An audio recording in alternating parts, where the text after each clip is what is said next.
Let's talk about Tesla's Megapack energy storage system. No, it's not as flashy or exciting as a car like the Model S Plaid, but we are going to wager that the Megapack is a significantly more important invention. Megapack is the answer to the biggest long-standing problem with green energy. For years, we always said wind and solar in any discussion about sustainable energy, but we were leaving out a critically important third side of the green energy triangle, which we now know is storage. Because the sun doesn't always shine and the wind doesn't always blow, and that renders green energy unreliable at best and not particularly sustainable. So, we need a way to store the energy and save it for later, which is a simple idea with a very complicated answer. Because to do that, you need batteries, and a spectacular amount of them. Then, you need the inverters and cooling systems that make them work and keep them safe. You need software that can link them all together and manage the flow of energy effectively. And you need to be able to do this at a massive scale at a price point that makes it all worthwhile. Tesla was the first company that was able to check all of those boxes with the Megapack, a product that is equally as important to the green energy revolution as the solar panel and the windmill. So, let's get into some details on this unsung hero of the Tesla lineup.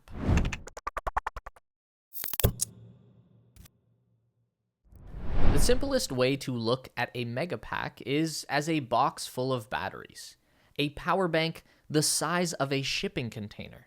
Aside from the battery cells, each unit has a liquid cooling system, the same as the battery pack in a Tesla vehicle. There's a bidirectional inverter to allow energy to flow in and out of the batteries, and an AC main breaker and controls. Tesla says the Megapack takes up 40% less space, requires a tenth of the parts to build, and can be assembled 10 times faster than alternative energy storage solutions. The Megapack was introduced by Tesla in 2019 with 3 megawatt hours of energy storage capacity. This is a staggering amount of energy in one box. The average Tesla vehicle battery pack, like the one in a Model Y, is 75 kilowatt hours of energy. There are 1,000 kilowatts in a megawatt, so one Megapack is equal to 40 Model Ys worth of energy. And the Megapack uses that storage capacity to regulate the flow of energy, filling up when the supply is plentiful and then discharging at times when energy is scarce. Kind of like a rain barrel that stores water during the wet season to use when it's dry. Just don't drink that. All rain is poison now, in case you hadn't heard.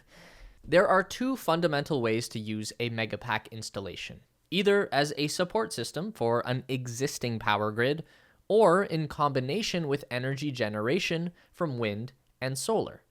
As a support for an existing grid is the most common use for this kind of storage system right now.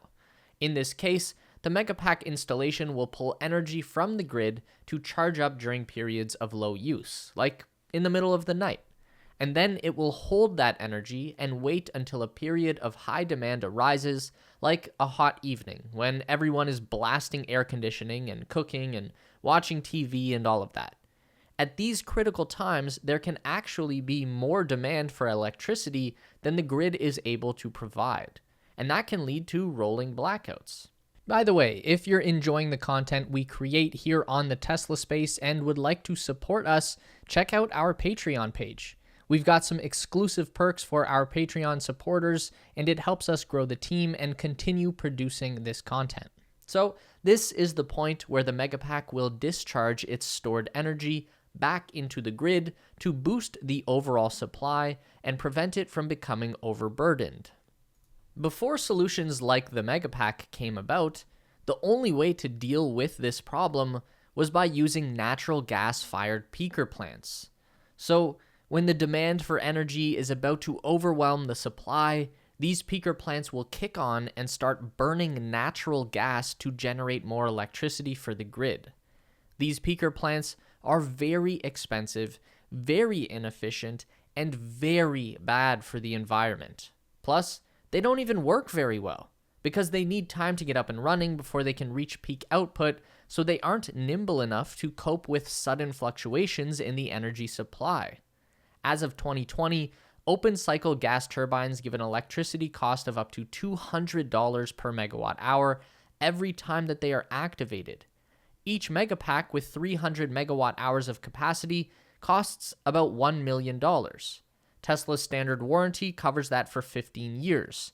So that would be about $22,000 per megawatt hour per year, or about $60 per megawatt hour per day.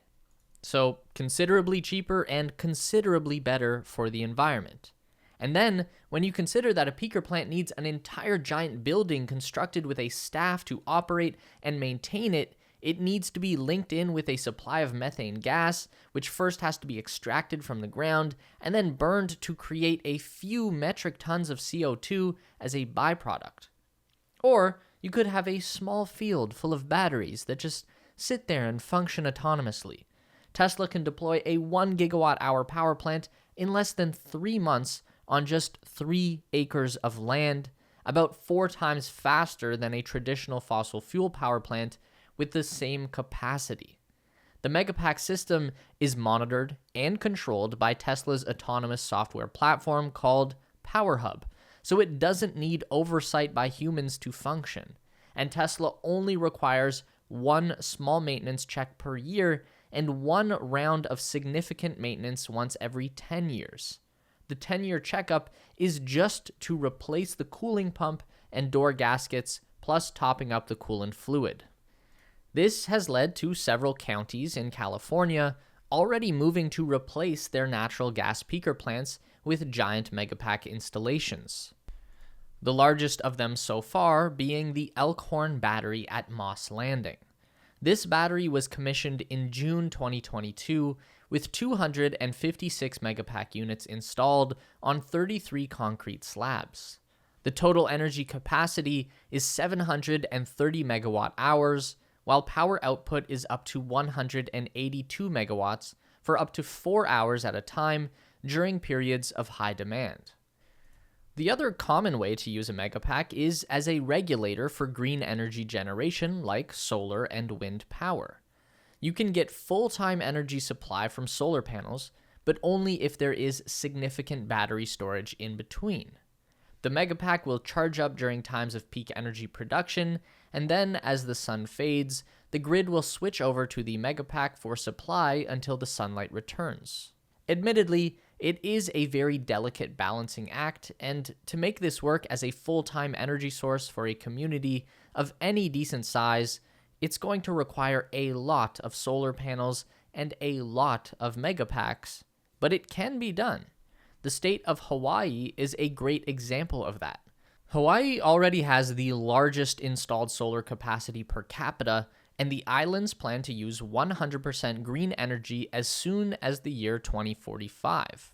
By this September, Hawaii will have shuttered their last coal-burning power plant and replaced it with a large-scale installation of Tesla Megapacks.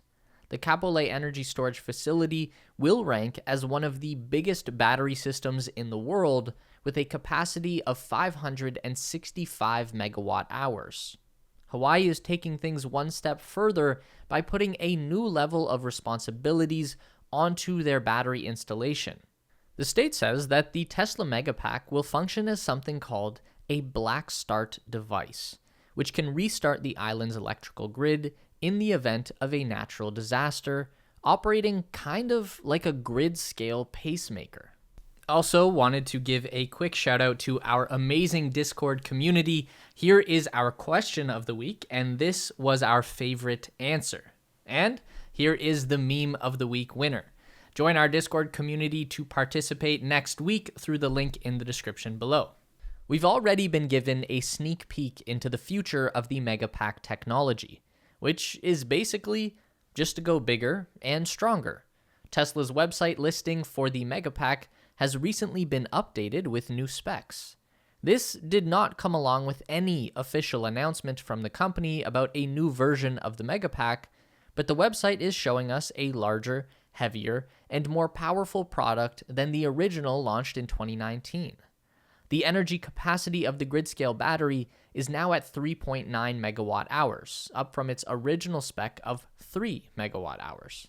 And that upgrade in capacity seems to be reflected in the new product dimensions, with each unit now longer by 6 feet and wider by 2 inches, plus a height increase of 1 foot. The weight also jumps by 64% to nearly 84,000 pounds. There's also a new option to choose between a 2-hour duration Megapack or a 4-hour duration.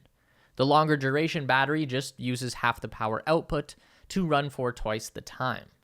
In 2021, we learned that Tesla had begun construction on a new dedicated Megapack production facility in California.